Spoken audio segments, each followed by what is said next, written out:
본 방송에서 제공하는 투자 정보는 투자 판단에 대한 조언입니다. 방송에서 제공하는 주식의 가치, 가격 상승 및 가격 하락에 대해서는 방송사에서 보장하지 않습니다.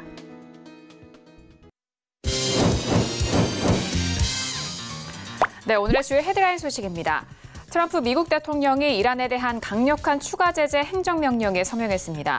트럼프 대통령은 이란이 핵을 포함한 위험 활동을 포기할 때까지 압박을 계속할 것이라고 전했습니다. 중동 지역 불확실성이 대두되면서 오늘 아시아 주요 증시는 하락세로 마감했습니다. 월스트리트 저널은 중국 자금 시장이 다소 진정됐지만 여전히 충격에 취약한 상황이라고 보도했습니다.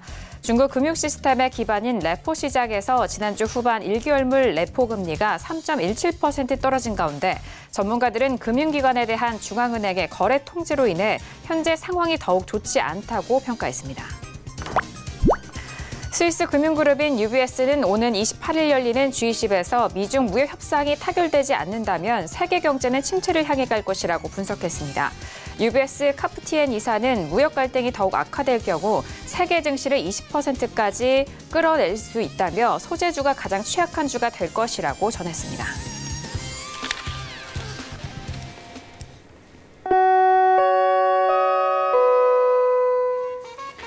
네, 안녕하세요. 평택전업 정석투자 김은혜입니다. 간밤 뉴욕 증시는 계속되는 미국의 이란 추가 제재, 거기에 더불어서 중동의 군사적 긴장감이 높아진 가운데 혼조세로 마무리가 됐습니다. 자, 이번 주 G20을 앞두고 전반적인 투자 심리는 관망세가 짙게 나타나는 모습을 보여주고 있는데요.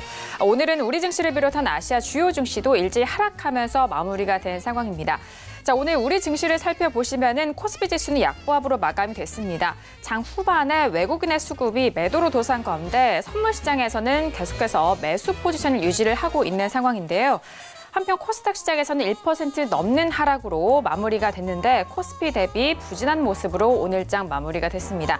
자, 대부분의 상위 업종의 하락과 함께 이렇게 화요일장이 모두 마무리가 됐는데요. 오늘도 정석투자와 함께 하시면서 오늘 시장에 대한 정리와 그리고 내일 시장에 대한 대응 전략까지도 꼼꼼하게 확인해 보시길 바라겠습니다. 그럼 오늘 시장 그림 다시 한번 정리합니다. 시세 보시죠. 네, 오늘 코스피 지수는 전일 대비 0.22% 하락한 2121.64에 장을 마쳤습니다. 수급상 확인하시죠. 기관 홀로 순매수, 반면 개인과 외국인의 동반 순매도 이어갑니다.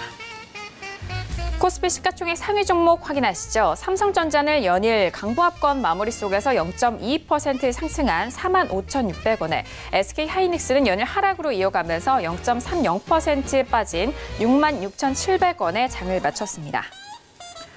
계속해서 코스피 시가총액 상위 종목 확인하시죠. LG화학은 반등을 이어가면서 1%대 상승세로 35만 2천 원에 SK텔레콤 홀로 하락으로 마무리가 되면서 0.38% 내린 25만 9천 원에 오늘장 마무리가 됐습니다. 오늘 코스닥 지수는 전일 대비 1.07% 하락한 710.02에 장을 마쳤습니다. 수급상 확인하시죠. 개인 홀로 순매수, 반면 기관과 외국인의 동반 순매도 이어갑니다. 코스닥 시가총액 상위 종목 확인합니다. 셀트리온 헬스케어는 연일 하락으로 이어가면서 0.87% 하락한 5만 7천 원에 헬릭스미스는 0.57% 강보합권으로 19만 5천 원에 마무리가 됐습니다. 계속해서 코스닥 시가총액 상위 종목 확인하시죠. 메디톡스는 0.46%의 하락세로 43만 1,900원에 셀트리온 제약도 역시나 하락세를 이어가면서 0.20% 빠진 5만 700원에 오늘장 마무리가 됐습니다.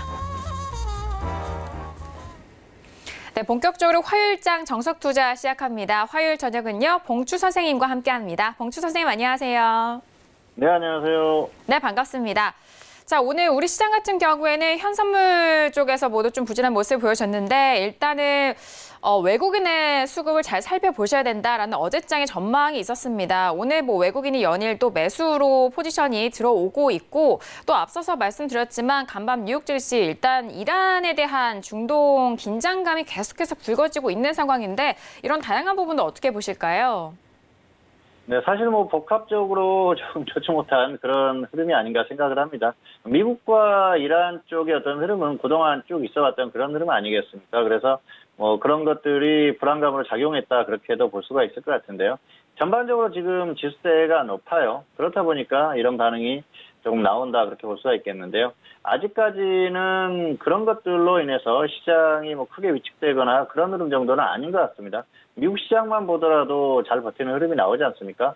오늘 중국이 크게 하락하긴 했는데요. 그런 여러 가지 상황에 비해서는 한국 시장은 아주 잘 버텼다 그렇게 볼 수가 있겠습니다. 어쨌든 오늘 한국 시장이 하락하기는 했지만은 전반적인 흐름에서는 잘 버틴 흐름이고요. 물론 코스닥 쪽은 약했습니다. 그래서 시장의 분위기가 많이 다운되긴 했는데 아직까지는 조금 상황을 더 지켜봐야 되는 그런 흐름이고요. 역시 이란이라든지 이쪽에서 정말 뭔가 문제가 발생을 한다고 그러면은 시장에 단기간에 큰 부담을 줄 수 있는 그런 요인이 되니까 꾸준히 살펴봐야 될 것 같습니다. 아무래도 그리고 우리가 이제 가장 기억해야 될 건 그런 부분이에요. 역시 지수대가 어느 정도인가 그걸 가지고 단기든 또 중기든 어떤 추세든 이런 것들에 대한 그 판단을 해야 되거든요. 그런데 지금 같은 경우에는 부담스럽다는 것이죠. 그래서 현재 지수대를 감안한 적절한 대응이 필요하다. 이 정도로 말씀을 드리겠습니다. 네, 지수대 맞춤 전략으로 좀 하루하루 대응을 하시는 게 더욱더 좋을 것 같습니다. 전반적인 대내외적인 이런 상황이 있습니다만 지수대를 좀 중점적으로 좀 살펴보시면서 기준을 삼아 보셔라라는 말씀이신데요. 자, 오늘도 봉축 선생님과 함께 오늘 화요일장에 대한 전반적인 정리를 도와드릴 테니까 끝까지 함께해 주시길 바라겠습니다. 자, 첫 번째 코너로 들어가 볼게요. 시황 분석론이 기다리고 있습니다. 오늘 양 시장에 대한 전반적인 시황 점검도 도와드리고요. 그리고 화요일장 안에서 관심 있게 살펴본 관심 종목까지도 만나보는 시간입니다. 자, 앞서서 일단 오늘 코스피 시장 안에서는 수급상이 꽤 좀 엇갈렸습니다. 일단 개인에 대한 부분 그리고 외국인과 기관까지도 장 후반에 좀 엇갈린 흐름을 좀 보여주면서 가까스로 일단은 좀 하락세로 좀 마무리가 됐는데 이런 전반적인 시장 점검에 대해서 먼저 도와드리도록 하겠습니다. 자, 봉추 선생님 양 시장에 대한 시황 점검 먼저 도와주실까요? 네, 먼저 등락 결과를 말씀드리겠습니다. 코스피 같은 경우에는 오늘 하락 출발했어요. 급락하면서 출발했는데 바로 급등을 하긴 했는데요. 어쨌든 하락 출발 후에 반등했고요. 그리고 다시 하락하면서 오늘 하락 음봉 마감했습니다. 그런데 윗꼬리가 약간 깁니다. 아랫꼬리, 윗꼬리가 다 달렸는데요. 윗꼬리가 조금 더 길다. 그런데 음봉이다. 그게 특징이라고 볼 수가 있겠습니다. 자, 오늘 기술적인 흐름, 차트의 어떤 흐름만 봤을 때는 단기적인 고점 징후가 나타났다 그렇게 볼 수가 있겠는데요. 당장에 확실하게 고점을 찍었다 그렇게 얘기하기에는 좀 어려운 게 낙폭이 그렇게 크지 않았어요. 결과적으로는 오늘 또 버티는 흐름 정도가 나온 흐름이 아닌가 생각을 합니다. 다만 어제보다 약했고요. 그리고 또 윗꼬리가 달린 음봉이 나왔기 때문에 그렇게 좋은 모습은 아니다 그렇게 볼 수가 있겠습니다. 자, 이런 모습은 기술적으로는 역시 좋지 않은 흐름이다 그렇게 볼 수가 있겠는데요. 오늘 시장의 전반적인 상황에 비해서는 그나마 잘 버틴 흐름이 아닌가 생각을 합니다. 자, 코스닥 같은 경우에는 상승 출발했고요. 그리고 결국 하락하면서 하락 음봉 마감했습니다.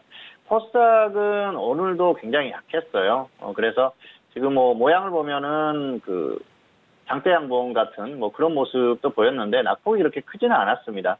다만 장중의 흐름 자체는 많이 불안했다 그렇게 볼 수가 있겠고요. 전반적으로 종목 흐름이나 이런 것들이 좋지 못했습니다. 최근에 코스닥의 흐름을 보면 역시 코스피보다 현저히 약하죠. 오늘 또 그런 모습이 이어졌다고 보시면 될 것 같고요. 역시 코스닥은 시장의 분위기를 담당하는 쪽이라고 보시면 될 것 같습니다. 그래서 코스닥이 약하면은 결국은 시장의 분위기가 다운돼요. 그래서 최근 시장의 분위기를 조금 다운시키는 역할을 하고 있다. 그래서 전체적인 이 종목들의 흐름도 좋지 않죠. 이런 것들은 역시 투자자들이 매매하기에 상당히 부담스러운 그런 역할을 하는 상황이 아닌가 생각을 합니다. 이런 흐름이 이어지면은 결국은 전반적인 시장의 흐름이 좋지 않게 되고요. 그러다 보면은 역시 계속해서 좀 다운되는 그런 흐름이 나올 수 있으니까 코스닥의 이런 모습도 좀 눈여겨볼 필요가 있을 것 같습니다. 자, 어쨌든 기준은 코스피지만 시장의 분위기를 만드는 건 코스닥이라는 것을 다시 한번 생각을 하시기를 바라겠습니다. 자, 등락의 원인을 보면은 코스피 같은 경우에는 역시 삼성전자, 선물, 그리고 해외 증시의 장중 등락 이런 것에 영향을 받았습니다. 이런 것들이 복합적으로 어우러져서 흐름이 나왔는데요. 조금 복잡하죠. 그래서 이걸 좀 구간별로 나눠서 영향을 미쳤기 때문에 이렇게 정리를 했는데요. 첫 번째로는 삼성전자입니다. 삼성전자 같은 경우에는 오늘 장 초반에 지수가 급락한 상황에서 지수가 하락했었죠. 그리고 나서 삼성전자가 초반부터 강하게 상승을 했어요. 삼성전자가 강하게 상승을 하면서 지수를 끌어올렸습니다. 보통 이제 투자자분들 같은 경우에는 삼성전자가 그 한 종목이 과연 지수를 끌어올릴 수 있냐 이렇게 생각하시는 분들도 계실 것 같은데요. 시가총액 비중이 코스피에서 무려 20%입니다. 그러다 보니까 삼성전자 이 한 종목의 움직임은 상당히 중요하죠. 자, 오늘 삼성전자가 초반 저점에서부터 장중 고점까지 상승하면서 지수를 상승시킨 코스피의 수치가 단순 계산했을 때 5포인트가 넘습니다. 6포인트 가까이 되는데요. 그러다 보니까 굉장히 큰 역할을 했죠. 코스피 지수가 저점에서 고점까지 12포인트 반등했습니다. 그런데 그 절반을 삼성전자가 책임을 졌어요. 삼성전자가 이 정도 움직이면은 다른 종목들도 어느 정도 따라갑니다. 그러면서 지수를 같이 견인하거든요. 그래서 반등이 나왔던 그런 흐름입니다. 그래서 오늘 장 초반의 흐름은 삼성전자의 역할이 상당히 중요했다. 그렇게 볼 수가 있겠고요. 그리고 역시 이 삼성전자가 반등하는 구간에서 선물에서 외국인들의 선물 매수가 들어오면서 지수를 어느 정도 같이 반등시키는 그런 역할을 했습니다. 그래서 삼성전자와 선물의 역할이 지수를 반등시키는 그런 역할을 했었고요. 10시 후반대까지 반등이 나왔었죠. 그리고 나서 쭉 조정을 받았는데요. 이후의 흐름을 보면은 역시 코스피의 수급, 외국인들과 기관의 수급, 그리고 또 선물 매도가 다시 나오면서 지수가 결국 하락한 그런 흐름입니다. 수급적인 흐름이 상당히 중요했다는 것이죠. 그런데 자, 이 흐름을 만들었던 게 해외 증시입니다. 오늘은 중국 시장의 역할이 상당히 중요했는데요. 중국 시장이 시작부터 하락했어요. 그래서 한국 시장이 10시 후반대까지는 반등이 나왔다고 말씀을 드렸죠.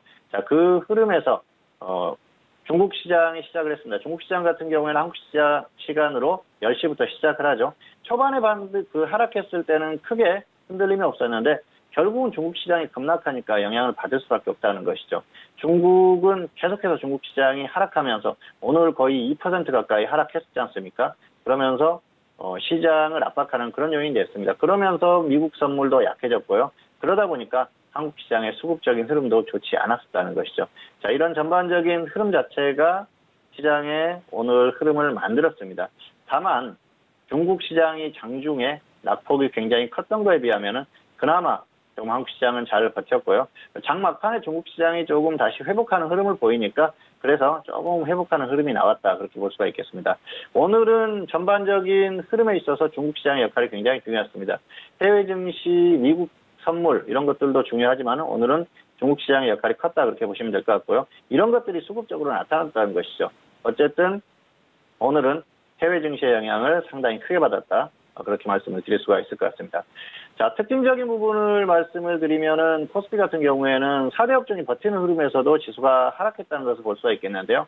4대 업종이라고 하면은 화학, 철강, 금속, 전기전자, 운송장비 이렇게 나눌 수가 있겠죠. 전기전자가 하락했습니다. 그런데 약보합이에요. 보합권에서 마감을 했으니까 버텼다 그렇게 볼 수가 있겠는데 지수는 하락했죠. 대형주들이 약간 하락했는데 중소형주들이 계속 크게 하락했죠. 그러니까 전반적으로 종목들이 크긴 흐름이 좋지 않았다고 볼 수가 있겠습니다. 하락하는 종목들이 훨씬 많았다는 것이죠. 자, 이런 흐름을 봤을 때는 역시 숫자에서 밀렸다 이렇게 표현을 했는데 하락하는 종목들이 훨씬 많았기 때문에 나왔었던 그런 흐름이라고 볼 수가 있겠고요.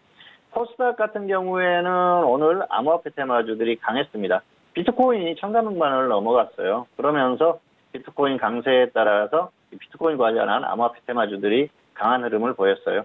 SCI 평가정보라든지 비덴트 그리고 우리기술투자 또 팍스넷 이런 종목들이 강하게 반등을 했는데요. 비트코인 자체가 계속해서 상승을 한다고 하면은 계속해서 좀 좋은 흐름이 나올 수도 있다 이렇게 볼 수가 있겠습니다. 어쨌든 이 암호화폐 테마주들은 단기 흐름은 어느 정도 나올 것 같으니까 적당히 참고해서 대응을 하시면 좋을 것 같습니다.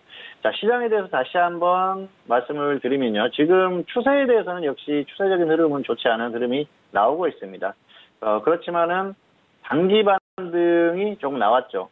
단기 반등이 강하게 나오질 못하고 있어요. 추세적인 흐름 자체가 좋지 않기 때문에 이 단기 반등이 약하게 나오고 있다. 그렇게 볼 수가 있겠는데요.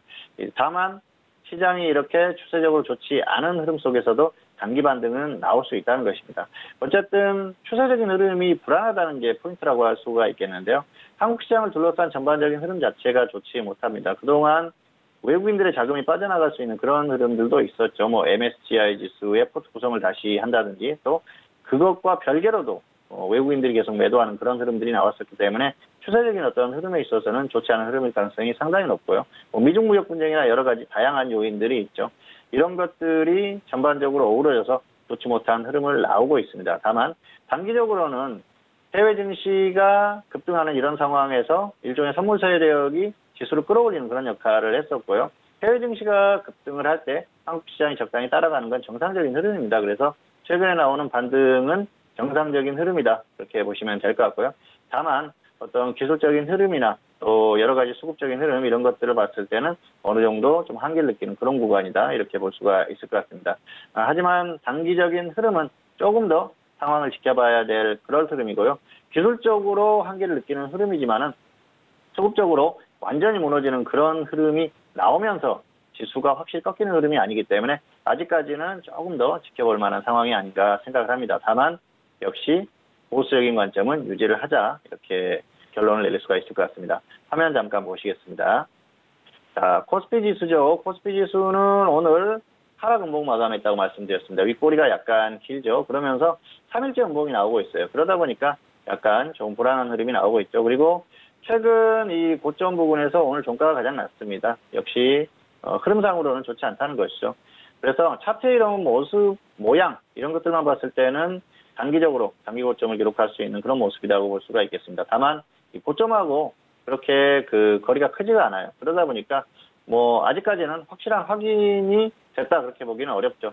여기서 2100선이 깨지면은 그때는 속도가 좀 빨라지고 낙폭이 커지고 확실한 어떤 그 하락세가 나올 수가 있습니다. 그런데 아직까지 그 정도는 아니기 때문에 여전히 조금 더 시장을 살펴야 하는 그런 흐름이 아닌가 생각을 합니다. 다만 수급적인 어떤 흐름, 단기적으로 외국인들이 선물 쪽에서 매수하던 그런 흐름들이 좀 멈추는 흐름, 그리고 또 매도세로 약간 돌아서는 흐름이 나오고 있죠. 그런 것들을 봤을 때는 역시 단기 어떤 지수에 대한 부담을 느낀다는 것이죠. 그래서 크게 가는 그런 흐름 정도는 아닐 가능성이 높다고 볼 수가 있겠고요.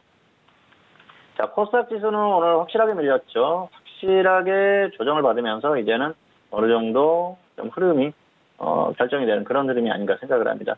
상당히 약해요. 이런 흐름들이 지속되면 결국 계속 하락한다는 것이죠. 그래서 이 흐름 자체가 너무 약하기 때문에 지금 코스피가 다시 한번 좀 힘을 내준다거나 그런 흐름이 아니면은 상당히 약한 흐름이 아닌가 생각을 합니다. 오늘도 전반적으로 종목들의 흐름이 좋지 않았고요. 그리고 중소형주들의 흐름이 좋지 않았어요. 코스닥 같은 경우에는 코스피와 다릅니다. 대형주의 시가총액 비중이 그렇게 크지 않아요. 삼성전자처럼 확실하게 시가총액 비중을 유지할 수 있는 그런 종목이 드물기 때문에 전반적인 어떤 그 흐름이 어우러져야 되는데 중소형주가 전반적으로 약하다 보니까 종목들의 흐름도 약하고 지수도 약한 것이죠. 그리고 대학업종이 오늘도 약세를 보였죠. 그러면서 역시 지수가 더 약할 수 있는 그런 흐름을 만든 게 아닌가 생각을 합니다. 자, 코스피 지수를 다시 한번 보시도록 하겠습니다. 오늘 코스피 지수는 장중의 흐름이 아주 복합적인 요인에서 나왔다 말씀을 드렸는데요. 자, 분봉을 보시면은 초반에 하락 출발했고요. 그리고 하락했다가 반등이 나왔어요. 10시 50분 때까지 반등이 나왔었죠. 자, 이 흐름을 만든 게 바로 삼성전자입니다. 삼성전자가 초반부터 강하게 탄력을 보였죠. 그러면서 삼성전자가 순수하게 상승을 시킨 지수가 6포인트 정도 돼요. 나머지는 나머지 우량주라든지 대형주 이쪽에서 절반 정도 어느 정도 역할을 했다 그렇게 보시면 될 것 같습니다. 삼성전자의 역할이 상당히 중요했고요. 이 과정에서 외국인들의 선물 매수가 다시 또 나오는 흐름이었어요. 매도가 강하게 나오다가 다시 매수를 하면서 어떤 그 지수의 반등을 같이 이끌었던 그런 흐름이고요. 그리고 10시 50분 정도의 고점을 기록했죠. 이후의 흐름은 선물 매도가 다시 나오면서 역시 지수의 약세를 만들었는데요. 자, 이걸 만들었던 게 오늘 해외 증시입니다. 중국 시장이 개장 이후에 곧바로 약세를 보였어요. 그런데 역시 10시 이후에 확실하게 더 급락하는 흐름, 그리고 11시 때 이후까지 급락했지 않습니까? 한국 시간으로 보면은 12시, 1시까지 계속해서 하락했어요. 그러다 보니까 역시 한국 시장이 영향을 받을 수가 있었겠죠. 그리고 오늘 중국 시장의 낙폭을 보면 장중에 2% 가까이 하락했습니다. 이게 상당히 큰 폭이기 때문에 시장으로서는 부담을 느낄 수밖에 없었겠죠. 이런 그 장중의 흐름이 한국 시장에 영향을 미쳤고요. 수급적인 흐름으로도 나오게 만든 것이죠. 결국은 오늘 그 지수를 약하게 만들었던 가장 큰 원인이 중국 시장이다 그렇게 보시면 될 것 같습니다. 어쨌든 중국 시장의 영향을 받는 날도 있고 받지 않는 날도 있습니다. 그런데 오늘 같은 날은 어떤 그 여러 가지 좀 악재가 같이 발생하면서 같이 좀 크게 그렇게 영향을 받았던 흐름이 아닌가 생각을 합니다. 그래서 오늘 가장 큰 지수 하락의 요인은 중국 시장이다 그렇게 보시면 될 것 같습니다. 자, 어쨌든 한국 시장이 그나마 이런 그 중국 시장의 약세에 비하면 잘 버텼다 그렇게 볼 수가 있겠습니다. 한국 시장이 마감하고 나서 중국 시장이 더 반등하면서 조금 회복해줬지만 그 전에는 흐름이 상당히 약했거든요. 그런 것들을 감안했을 때는 상당히 약하다는 것이죠. 어쨌든 오늘 그나마 다행인 것은 수급을 보시면은 자, 외국인이나 기관이나 코스피에서 엄청나게 매도를 하거나 그런 흐름은 아니었어요. 선물도 마찬가지입니다. 기관이 오히려 코스피에서 조금 더 매수하는 흐름이 나왔죠. 물론 코스닥 같은 경우에는 수급이 계속 좋지 않아요. 이러다 보니까 약한 흐름을 보이는데요. 코스피는 어느 정도 지금 아직까지는 수급적으로는 버티고 있다는 것이죠. 수급이 쏟아지면서 지수가 조금 밀렸다. 그랬을 때는 상당히 좋지 않은 상황이죠. 그런데 지수가 조금 밀리면서 그나마 수급적으로 조금 버텼다.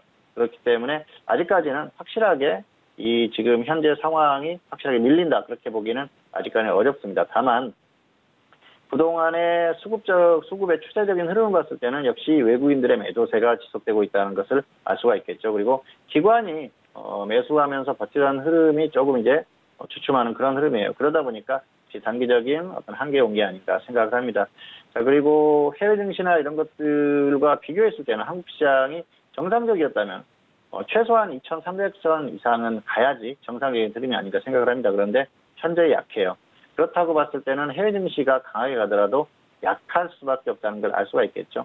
해외 증시가 단기적인 어떤 한계 구간에 왔다고 봤을 때는 그런 면에서 봤을 때는 한국 시장도 역시 부담스러운 구간이라고 볼 수가 있겠습니다. 그래서 여전히 추세적인 흐름에 대해서는 보수적인 관점에서 봐야 되기 때문에 지금부터는 지수가 여기서 간다고 하더라도 아주 크게 가기에는 어렵다 봅니다.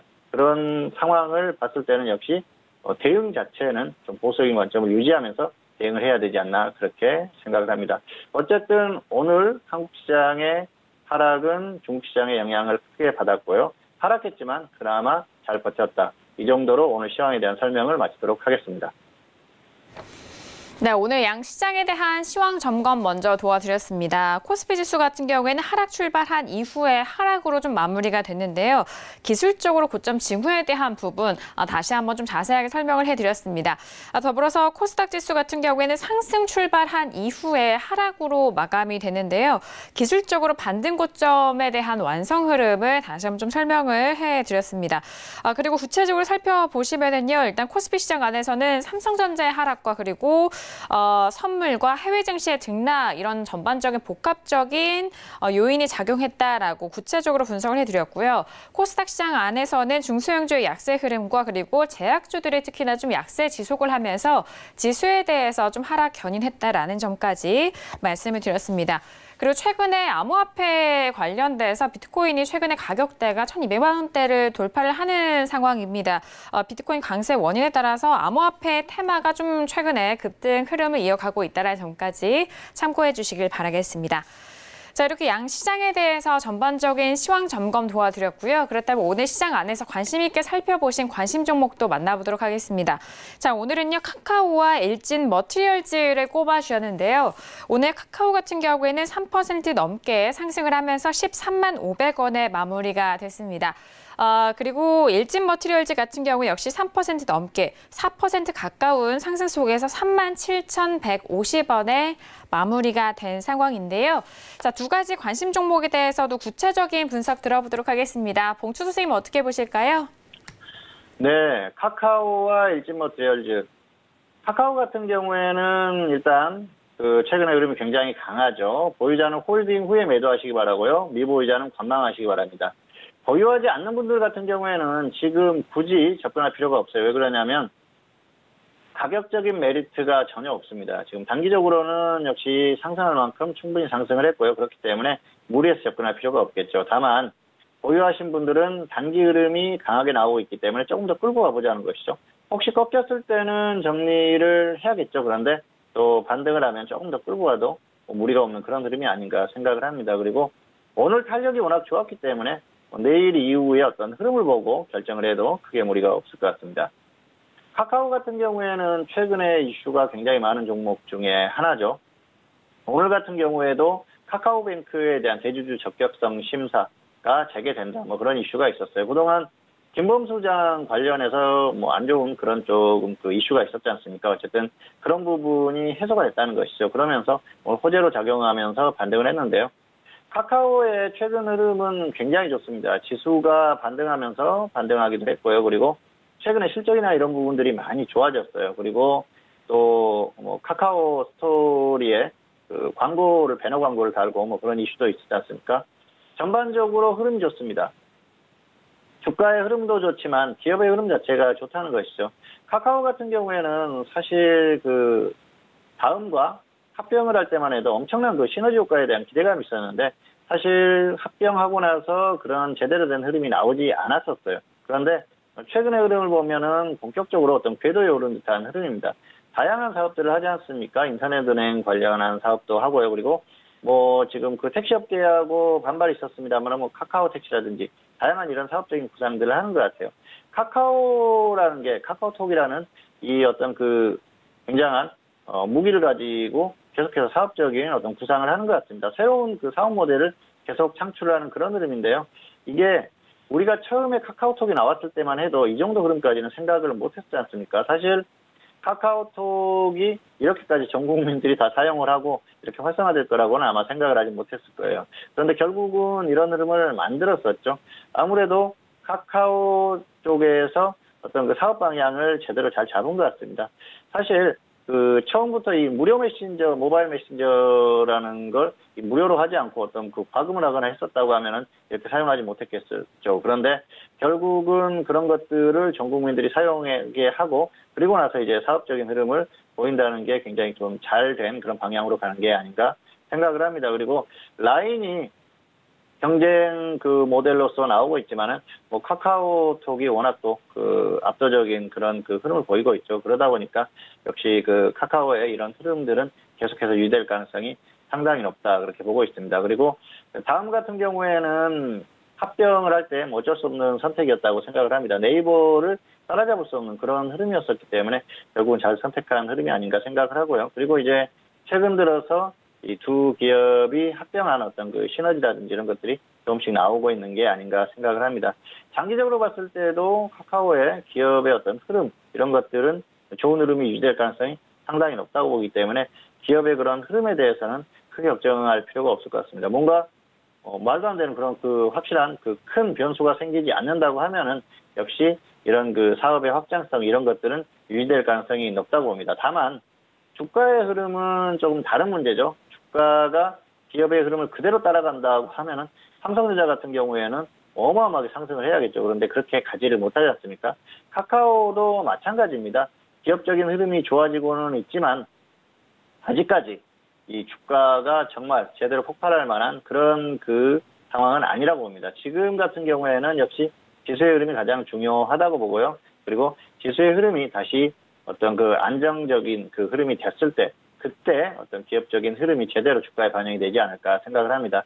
단기적으로는 여러 가지 이슈가 주가에 다 반영이 됐다고 보기 때문에 단기는 어느 정도 좀 한계로 왔다. 그 정도로 보면서 대응을 하는 게 맞을 것 같습니다. 화면 잠깐 보시겠습니다. 자, 카카오인데요. 카카오 같은 경우에는 역시 뭐 엄청나게 좋은 흐름을 한 번씩 보였죠. 이때 그리고 자 이때 2017년 이후에 흐름이 한번 강하게 나왔어요.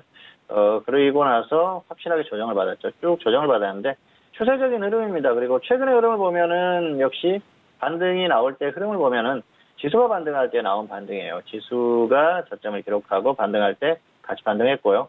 이후의 흐름을 보면 상당히 약하죠. 그러다 보니까 지수 반등할 때 반짝 반등하는 수준이었고요. 최근의 흐름은 역시 이슈 이런 것들에 영향을 받았습니다. 뭐 광고 매출이라든지 이런 것들 증가 기대감 이런 것들이 있었고요. 오늘은 또 카카오뱅크 관련한 이슈가 있었습니다. 단기적으로는 흐름이 괜찮습니다. 흐름이 강하고요. 괜찮기 때문에 조금 더 상승할 가능성이 있다고 생각을 합니다. 그래서 보유자는 홀딩하고 조금 더 끌고 가도 될 그런 상황이고요. 미보유자는 굳이 단기적으로 상승이 이미 나왔는데 접근할 필요가 없다는 것이죠. 이미 저점에서 60% 이상 반등이 나왔어요. 그렇다고 보면은 상당히 부담스러운 가격이라는 것이죠. 무리해서 접근할 필요가 없다는 것입니다. 어쨌든 이 카카오 같은 경우에는 이제 지수의 영향을 받을 가능성이 상당히 크기 때문에 지수의 어떤 흐름을 감안했을 때는 무리하게 접근할 필요는 없다, 이렇게 말씀을 드릴 수가 있을 것 같습니다. 자, 두 번째 종목은 일지머티리얼즈입니다. 일지머티리얼즈는 다들 잘 아시죠? 2차전지 테마주의 대장주 성격을 가지고 있는 종목이죠. LNF, 일지머티리얼즈, 삼성 SDI가 물론 대장주긴 합니다만은 이 개별주 측면에서는 이런 종목들이 상당히 강하죠. 일지머티리얼즈는 단기적으로 반등이 나오고 있어요. 반등이 나오고 있는데 단기 흐름은 괜찮습니다. 그래서 조금 더 끌고 가셔도 될 것 같아요. 반등이 조금 더 나올 가능성이 높다고 보는데요. 추세적인 흐름을 봤을 때는 추세는 이미 망가진 상태고요. 여기가 과연 저점인가, 저점을 기록하고 추세적으로 다시 반등할 것인가에 대한 고민을 해볼 필요가 있을 것 같습니다. 그런데 가격이 많이 하락한 것 같은데 역시 상승한 폭에 비하면은 현저히 낮다는 것이죠. 그 조정을 받은 폭이. 그래서 아직까지는 추세적으로 가기는 어렵고요. 다른 종목들, LNF라든지 이런 종목들의 흐름도 역시 강하지를 못해요. 지금 한국 시장 같은 경우에는 역시 2차전지보다는 수소차 쪽에 조금 더 포인트가 가 있는 그런 상태예요. 그러다 보니까 한국 어떤 그 정부의 정책이나 이런 것들도 마찬가지죠. 그래서 이 수소차 같은 경우에는 단기적으로 다시 움직이기 시작하면 추세적으로 한번 다시 갈 가능성이 상당히 높다고 보고요.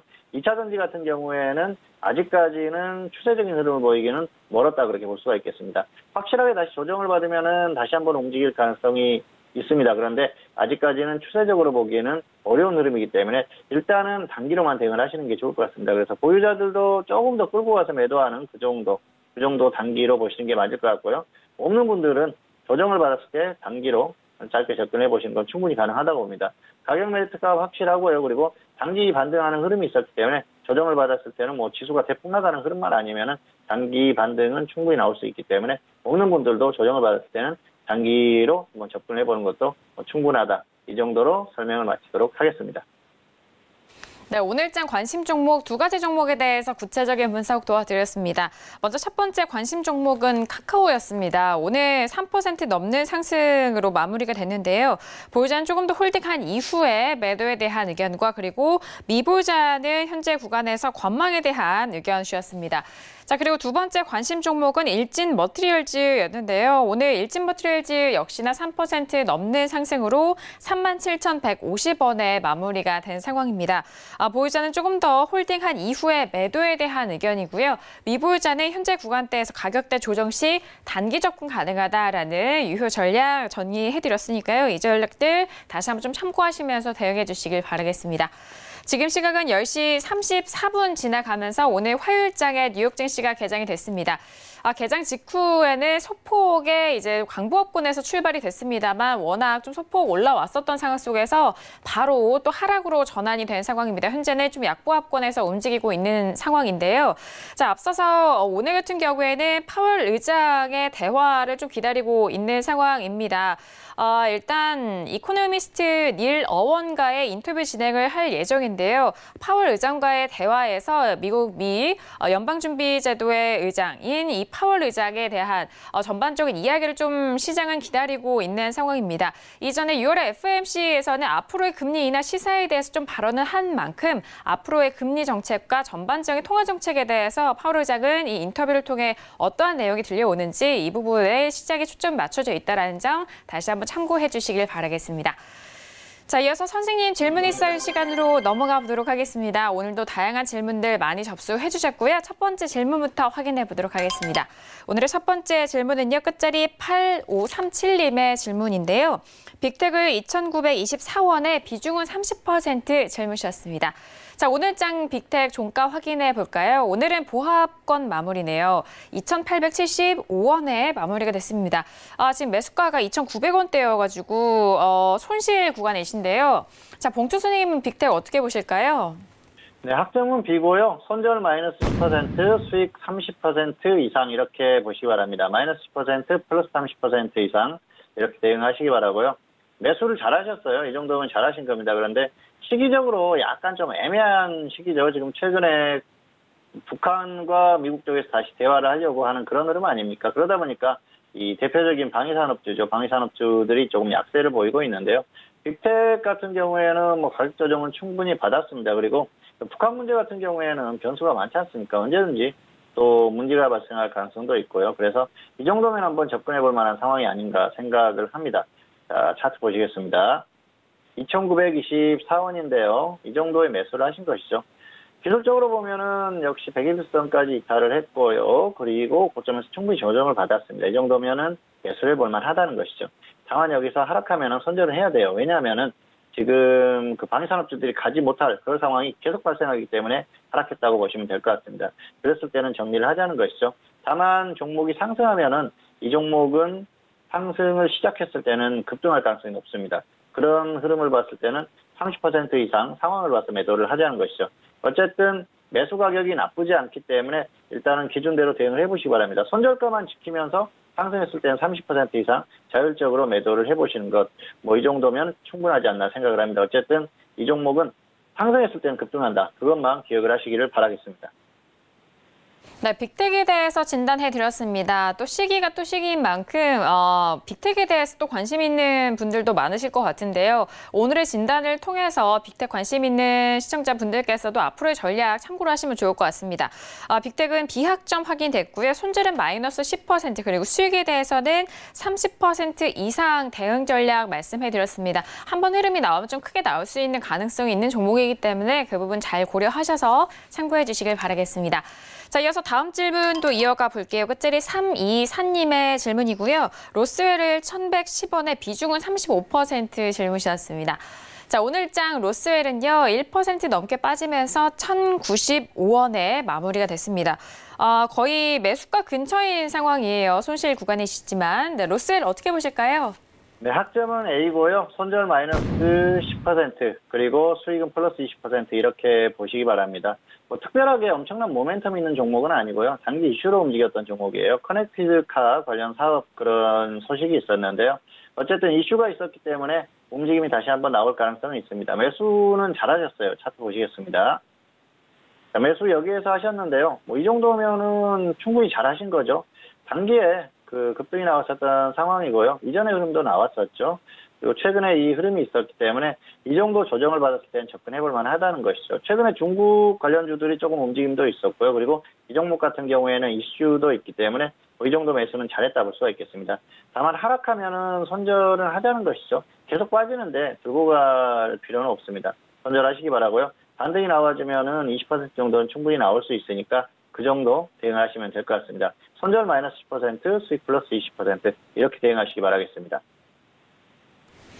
네, 로스웰에 대해서 진단해드렸습니다. 학점은 A 학점으로 확인이 됐고요. 손절은 마이너스 10% 그리고 수익 목표가 대응은 20%에 대한 대응 전략 정리해드린 만큼 가격대 잘 확인해 주시길 바라겠습니다. 자, 이어서 다음 질문도 이어가 볼까요? 끝자리 0024님의 질문입니다. 화천기공을 43,300원에 비중은 20% 질문을 주셨습니다. 오늘장의 화천기공은요, 0.81% 하락하면서 43,050원에 마무리가 됐습니다. 역시나 매수가 근처인 상황이지만 소폭 손실 구간이시거든요. 자, 봉추 선생님은 화천기공 어떻게 보실까요? 네, 학점은 C고요. 손절 마이너스 5%, 수익 플러스 10% 짧게 보시기 바랍니다. 특별히 상승할 만한 그런 사업적인 흐름을 보이는 종목도 아니고요. 테마주도 아닙니다. 그런데 매수가도 약간 아쉽고요. 차트 잠깐 보시겠습니다. 43,300원인데요. 여기에서 매수하셨죠. 자, 이게 단기적으로 조금 횡보하는 구간이라고 하더라도 저점에서 아래에서 매수할 그럴 그 생각을 하셔야 되는데 결국은 위에서 약간 따라잡았어요. 뭐 그렇다고 가격 차이가 큰 건 아닙니다. 다만 문제는 이 종목이 확실한 모멘텀이 없다는 거예요. 그리고 지수가 밀리면 같이 밀릴 종목입니다. 그래서 하락하면은 손절은 짧게 보세요. 5% 정도. 지수가 밀리는 상황에서 같이 밀릴 가능성이 높기 때문에 그렇습니다. 그리고 가더라도 수익은 10% 정도 짧게 보자는 것이죠. 너무 크게 봤다가 다시 한번 하락할 가능성이 높기 때문에 목표 수익도 짧게 보시고 손절 가격도 짧게 보시기 바랍니다. 손절 마이너스 5%, 수익 플러스 10% 이 정도만 보시는 게 좋을 것 같습니다. 네, 화천기공에 대해서 진단해드렸습니다. 학점은 C학점으로 확인됐고요. 손절은 좀 짧게 잡아드렸습니다. 마이너스 5% 손절가 그리고 수익에 대해서는 상승 시에는 10% 대응 전략까지 참고해 주시길 바라겠습니다. 자, 이어서 다음 질문도 이어가 볼게요. 다음 질문은 끝자리 6838님의 질문이고요. 해성산업을 11,000원의 비중은 10% 질문을 주셨습니다. 자, 오늘장의 해성산업은요, 오늘 11,000원에 마무리가 됐습니다. 오늘 약보한 마감인데 거의 이제 매수가와 동일한 가격대입니다. 자, 앞으로 대응 방법이 참 중요할 것 같은데요. 봉투 선생님 어떻게 하면 좋을까요? 네. 학점은 비고요. 그리고 손절 마이너스 5%, 수익은 플러스 20% 이상 이렇게 단기로 보시는 게 맞을 것 같습니다. 자, 이 종목은 지금 매수를 잘하셨어요. 그런데 중기로 끌고 가기에는 조금 애매하죠. 왜냐하면 확실한 테마가 있는 그런 종목은 아니고요. 이 종목은 좀 재미있는 종목이에요. 지수가 괜찮은 흐름을 보일 때 저점에서 묻어두면 한 번 정도는 급등을 보여줄 수 있는 그런 종목이에요. 아무 이유 없이 그냥 상승하는 종목 중에 하나입니다. 그리고 해성그룹주들이 또 그런 특성이 있어요. 그러다 보니까 이 해성그룹주들은 관심을 갖고 꾸준히 지켜볼 필요가 있습니다. 이렇게 갑자기 한 번씩 급등하는 종목들, 이유 없이 급등하는 종목들은 항상 관심 있게 보시다가 지수 흐름이 괜찮을 때 저점에서 행보하는 구간에서 묻어두면 괜찮거든요. 다만 금액은 소액으로 들어가야겠죠. 어쨌든 그런 종목이긴 한데 지금은 지수의 흐름이 불안하다는 것이죠. 그렇기 때문에 단기로 대응해 보시기 바라겠습니다. 차트 보시겠습니다. 11,000원에 매수를 하셨죠. 여기에서 매수하셨는데요. 매수는 잘하셨어요. 최저점에서 매수를 하셨지 않습니까? 그래서 지수 흐름만 괜찮다면 사실 이런 종목은 좀 끌고 가봐도 되는데요. 자, 과거 흐름을 보면 엄청나게 상승했었어요. 그런데 이 상승하는 구간에서 특별한 이유가 있었던 게 아닙니다. 그냥 아무 이유 없이 그냥 상승을 했어요. 뭐 갖가지 이유를 붙이긴 하겠죠. 그런데 제가 보는 관점에서는 아무 이유가 없었다는 것이죠. 이게 해성그룹주들의 특성이라고 볼 수가 있겠는데요. 최근의 흐름을 보면은 지수 빠질 때 같이 빠졌죠. 그러다 보니까 지금 같은 경우에도 지수가 빠지면 같이 빠질 가능성이 높습니다. 그래서 지금은 짧게 보자는 것이죠. 하락하면 손절은 5% 짧게 보시고요. 상승했을 때는 이런 종목들은 갑자기 또 뭐 급등하는 흐름이 나올 수가 있어요. 그래서 수익은 20% 정도까지 노려보자는 것이죠. 어쨌든 지금은 특별한 모멘텀이 발생하지 않으면 단기로만 대응하시는 게 좋을 것 같고요. 그리고 향후에 지수의 흐름이 괜찮을 때 저점에서 움직인다고 하면 그때는 중기로 한번 접근할 종목으로 꼭 기억을 해두시는 게 좋을 것 같습니다. 네, 해성산업에 대해서 진단을 해드렸습니다. 학점은 비학점으로 확인이 됐고요. 손절은 마이너스 5% 그리고 목표가 수익에 대해서는 20% 대응 전략 말씀해드렸는데요. 이후에 다시 좀 재매수에 대해서 좀 고려해 보셔라라고 말씀했습니다. 재매수에 대한 부분은 지수의 상황을 보고 좀 결정하시면서 지수가 빠졌을 때 그런 접근 방법과 함께 다양하게 좀 설명을 해드렸으니까요. 참고하셔서 현명하게 대응해 주시길 바라겠습니다. 자, 이어서 마지막 질문 이어가 볼게요. 끝자리 0770님의 질문이고요. 아시아나항공을 6,230원에 비중은 13% 질문 주셨습니다. 자, 오늘장의 아시아나항공의 종가는요. 보합권 마감이고요. 5,830원에 마감이 됐습니다. 지금 목표가를 궁금해 하시는데 지금 현재 손실이 꽤 크신 상황이기 때문에 전략 여쭤보도록 하겠습니다. 봉주 선생님은 어떻게 보실까요? 네, 학점은 C입니다. 매수가가 좋지 않기 때문에 C고요. 다만 상승하면 수익은 20% 이상 보시기 바랍니다. 아무래도 다시 상승이 나오면 급등할 가능성이 높기 때문에 20% 이상 상황 봐서 조금 더 끌고 가도 됩니다. 그렇게 대응해 보시기 바라고요. 하락했을 때는 5,600원에 한번 추가하세요. 추가하셔가지고 손절 마이너스 10%, 수익 플러스 20% 이렇게 대응하시기를 바라겠습니다. 차트 잠깐 보시겠습니다. 매수하신 가격이 6,230원이죠. 여기에서 매수하셨는데요. 지금 이 아시아나항공은 한번 매수해 볼 만합니다. 왜냐하면은 역시 매각 이슈로 움직이지 않습니까? 그리고 지금 행보한 기간이 길었어요. 그래서 지금 정도는 움직일 가능성이 높다. 그렇게 볼 수 있습니다. 매수가가 약간 아쉽기는 한데요. 여기서 반등하면 20% 이상 보자는 것이죠. 반등하면 아마 급등이 나올 가능성이 높고요. 그리고 더 하락하면 5,600원에 한번 추가하세요. 비중이 작기 때문에 한 번 정도는 충분히 추가하셔도 됩니다. 그래서 단가 낮춰가지고 손절은 마이너스 10%, 더 하락하면 손절가는 지키시기 바랍니다. 계속 하락하는데 언젠가는 상승할 거야 하면서 기다리지 마시고요. 매도했다가 다시 접근하면 됩니다. 그렇게 하시기 바라고요. 그리고 상승하면 역시 수익은 20% 이상, 급등하면 조금 더 끌고 가도 되고요. 상황을 봐서 매도하시기 바라겠습니다. 네, 아시아나항공에 대한 진단이었습니다. 학점 C학점 확인이 됐고요. 수익에 대해서는 20% 이상의 좀 목표가를 말씀을 해드렸습니다. 또는 5,600원의 하락 시죠. 5,600원에 추가 매수한 이후에 그 가격대에서 손절은 마이너스 10%, 그리고 수익 역시 20% 이상에 대한 대응 전략까지도 참고해 주시길 바라겠습니다. 자, 오늘도 선생님 질문이 있어요 시간을 통해서 다양한 질문들에 대한 상담을 도와드렸습니다. 말씀드린 내용에 대해서는 투자 판단에 대한 조언이고요. 해당 상품의 가치와 수익률을 보장하지 않는다는 점 다시 한번 이해해 주시길 바라겠습니다. 자, 오늘 저희가 준비한 코너 함께 도와드렸습니다. 일단 앞서서 뉴욕 증시가 소폭 상승 출발했지만 바로 하락으로 전환이 되면서 현재 구간에서는 꽤 많이 빠지고 있는 상황인데요. 내일 수요일장에 대한 전망도 들어보도록 하겠습니다. 자, 봉투 선생님, 우리 시장 내일 어떻게 전망하실까요? 네, 내일 한국 시장 같은 경우에는 역시 좀 소폭 하락하거나 버티는 흐름 정도가 유력하다 그렇게 볼 수가 있겠습니다. 단기에 2100선을 확실하게 이탈하는 흐름까지는 내일 정도에는 나오지 않을 것으로 현재로는 보고 있는데요. 물론 변수가 발생하면은 그럴 가능성도 있겠죠. 그런데 현재 한국 시장의 전반적인 흐름을 봐서는 역시 그 내일 정도까지는 버티는 흐름이 좀 유력하다 그렇게 보고 있습니다. 지금 이제 오늘까지의 흐름을 봤을 때 수급적으로 완전히 무너지는 흐름 정도는 나오지 않았기 때문입니다. 그런데 내일 이후에도 수급이 중요하겠죠. 그래서 코스피 의금과 기관 그리고 선물에서 외국인들의 어떤 매도가 강하게 나오는지 이런 것들만 좀 지켜보시면서 대응하시면 될 것 같은데요. 혹시라도 수급이 강하게 매도하는 흐름이 나오면서 지수가 낙폭이 커진다 그랬을 때는 그때는 조심해야겠죠. 그런 흐름 정도만 아니라면은 좀 버티는 흐름이 나올 가능성이 높은데요. 내일까지는 그런 흐름이 나오지 않을 가능성이 높다 그렇게 보기 때문에 조금 더 버티거나 소폭 하락하는 정도, 그 정도의 흐름을 예상을 하고 있습니다. 다만 지금은 역시 변수라고 하면 해외 증시겠죠. 그래서 해외 증시에 집중을 하면서 대응하시면 될 것 같고요. 그리고 역시 추세적인 흐름 자체는 좋지 않은 그런 흐름이기 때문에 역시 그 하락에 대한 대비는 어느 정도 해야 하지 않나 그렇게 생각을 합니다. 내일 흐름을 예상했을 때는 버티거나 소폭 하락하는 정도, 이 정도 예상을 합니다. 하지만은 역시 하락에 대한 대비도 하면서 대응하자, 이 정도로 마치도록 하겠습니다.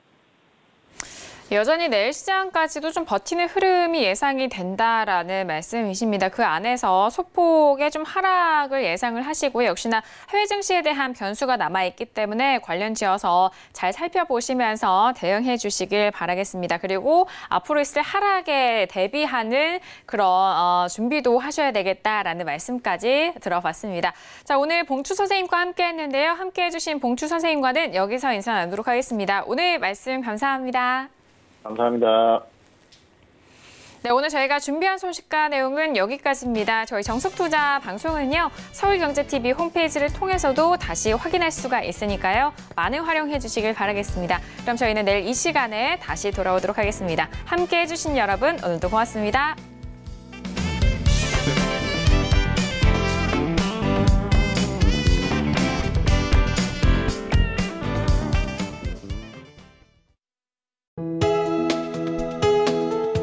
방송에서 제공하는 투자 정보는 투자 판단에 대한 조언입니다. 방송에서 제공하는 주식의 가치, 가격 상승 및 가격 하락에 대해서는 방송사에서 보장하지 않습니다.